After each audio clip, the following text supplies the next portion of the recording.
kayo nga tanan. Ito po si Lagalag Kote.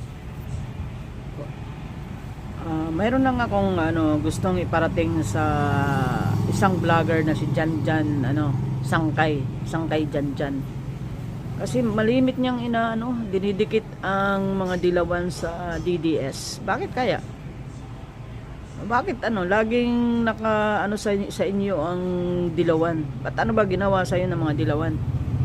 Alalahanin mo yung hinayupak ka na Janjan Sangkay ka kuno. Kawag ka magpakabisaya.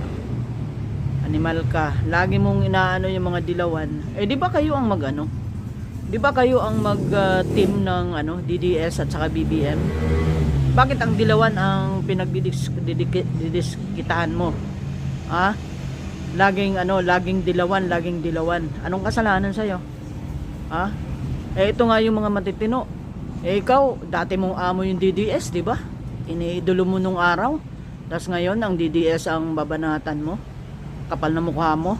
Para lang para makakuha ka ng simpatsya sa mga sa ibang mga maka BBM at saka yung mga kakamping na ayaw sa DDS.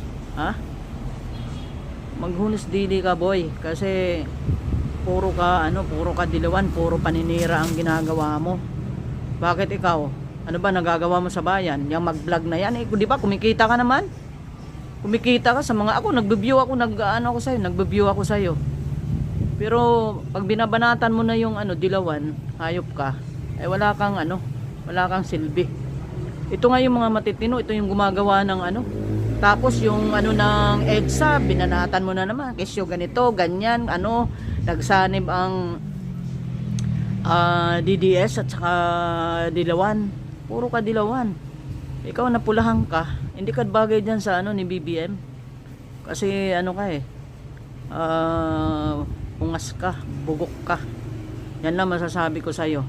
Yung pagkasangkay mo na hindi ka naman Bisaya. Huwag ka magpaka-Bisaya. Kaya ang mga Bisaya, diri balimbing na kagaya mo. Kaming mga Bisaya, pag nag-ugop kami sa amon karuyag nga kandidato or partido, hastet nun sa kamatayan.